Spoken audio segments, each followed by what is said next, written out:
What up, people? Butch About Black here, and this will be real quick. Bears preseason vlog.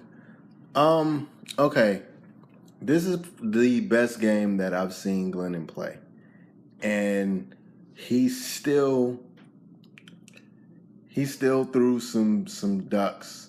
Not really, but not ducks, but he still threw some stuff into the ground.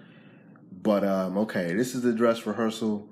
Game 3 is usually the dress rehearsal, and it was more of a dress rehearsal than usual because Tennessee kept their offense in there, or they kept most of their starters in there for the majority of the third quarter. So it was more of a dress rehearsal than usual because usually by the third quarter there's a couple of series, or maybe halfway through the third quarter they kind of sprinkle the second teamers in. But Glennon actually played very well because he had time. So normally when Glennon plays really bad, or like in the Denver game, or just okay, it's because he was rushed. Tennessee really didn't rush Glennon that much. Glennon had 11 of 18 and 134 and 1 touchdown. And he had time to actually throw the ball. And if he can play like that, then, and if that's what Ryan Pace saw in him, then I see the argument for sitting the rookie and letting him develop. Because Mitch, although it took a couple plays, he did play good. It did take a couple plays for him to get going, and there was a stumble, and there were a couple of throws that were high, so there's some rookie things there. But here's my thing with starting, and I think I said this before on one of the other vlogs. It's not that, because the argument for starting Glennon is Mitchell isn't ready, right? So we don't just want to throw the rookie out there because he's better than Glennon. That's not the argument. The argument is, and Glennon, to his credit, played very well today. So today was probably the day that he kept the starting job. The argument wasn't necessarily that Mr. Trubisky's better, Glennon sucks, start Glennon, like Mr. Trubisky's better than Glennon, start Mr. Trubisky. Because really he's supposed to be better than Glennon. Glennon was a third-round pick. He was a hot third-round pick, but he's still a third-round pick. Trubisky, talent-wise, there's a reason why they drafted him number 2 overall. Here's the argument. Here's my argument, though. Glennon isn't that good to where he is Trubisky isn't that bad to where it's like, okay, he still has stuff to learn that he can't learn on the job. Like, if your goal is, if he's going to be the starter anyway, and he's ready or he's competent, which is what I'm seeing even today, and today was probably a bad game for him. When he got his footing under him, the offense still ran better. And it seems like Glennon played very well because he had time. But there was still a couple balls where he was throwing like in the dirt. He was trying to throw like a short pass, and he was throwing in the dirt, and he got rushed a couple times where the defensive line got to him and he got sacked. But Tennessee they had a very pedestrian day offensively. Tennessee they had a good season last year, but they don't have like a dominant defensive line. They don't have a dominant pass rush. So Glennon was able to have time he was able to get pass protection.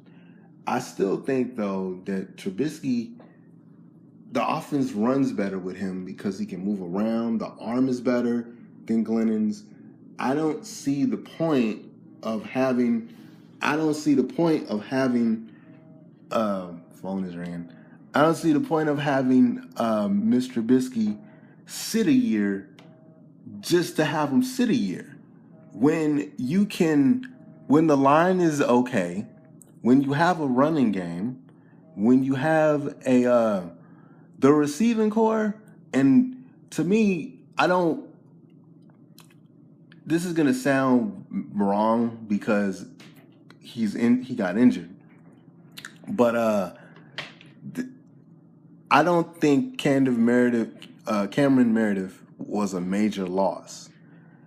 I think he basically emerged as a top receiver for the Bears because we had no one else. You know what I'm saying? And I have seen Cameron Meredith drop a lot of balls last season and some balls that he should have caught this season.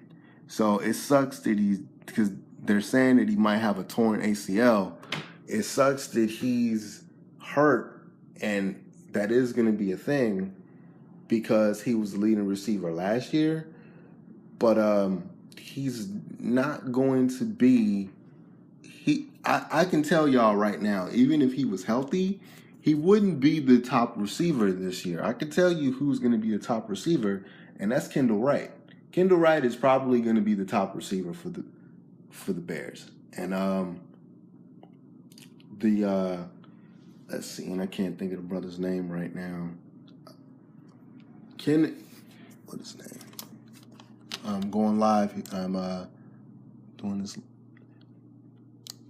Okay. Kevin White. My bad, y'all. I had a brain freeze there. Kevin White is you gotta hope that he's gonna turn into something this year. But the best receiver is gonna be Kendall Wright. And Meredith is probably was going to be the main target. But it doesn't necessarily mean he was gonna emerge to be the best receiver, because he dropped a lot of balls last year, and he was dropping some balls this year. Now, Glennon there was actually some pretty good passes that Glennon threw to him, and he actually caught them. So it is going to be a thing. That is going to be a chunk of the offense that's going to be missing. But I don't think that that's going to be like a major deal. So Glennon will probably end up winning that, becoming the starter. If they give him defensive protection, then he'll do fine. The running game is going to help a lot. The tight ends are going to help us a lot. If that's the dress rehearsal and that's how we're going to be run, and we give Glennon any time at all, then I think we'll be okay. When I say okay, I think we'll be competitive. I don't think the Bears will win a division or anything. I still think the Bears will be average. I don't think they'll be horrible. Some people have them going 2-14. I don't think Bears will be that bad, but I think the Bears will be, if we win 6 games, I won't be mad. If we win 8 games, that's above what I thought this team was going to be. Just because the defense is better than a lot of people think. The offense, there's still going to be question marks. But if Jordan Howard and the other running backs by committee, if we have a decent running game and whoever's a starter and they're dead set on starting the rookie, which I don't understand, because they're not doing it because the rookie's bad. They're not doing it because Mr. Trubisky's horrible. Mr. Trubisky's not horrible.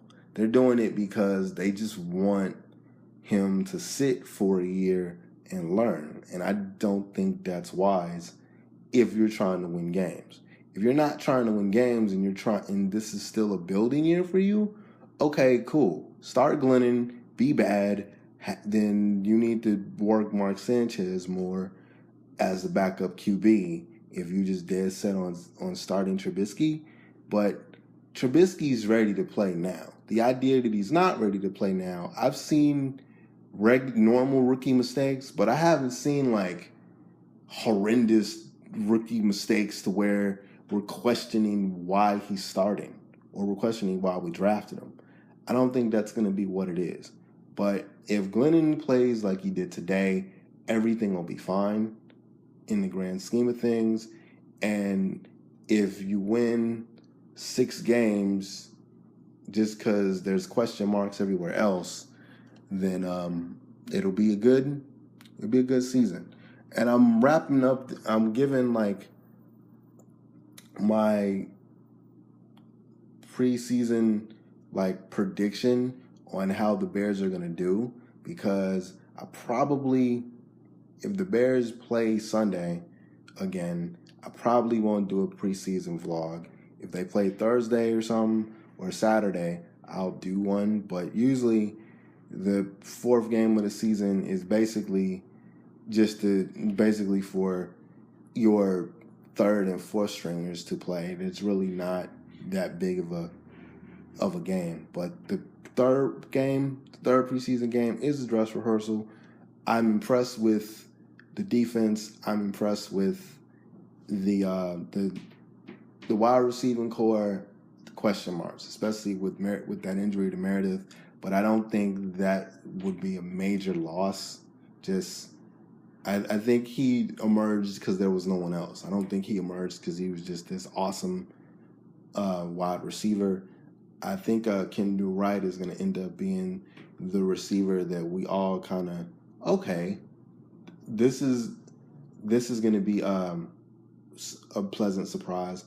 And I think Kevin White, if they target him and Glennon has time, I think Kevin, if he stays healthy, will be that number 1 receiver. Because I think if they're going to start targeting him now with Meredith being gone, I think he has an opportunity to showcase what he can do.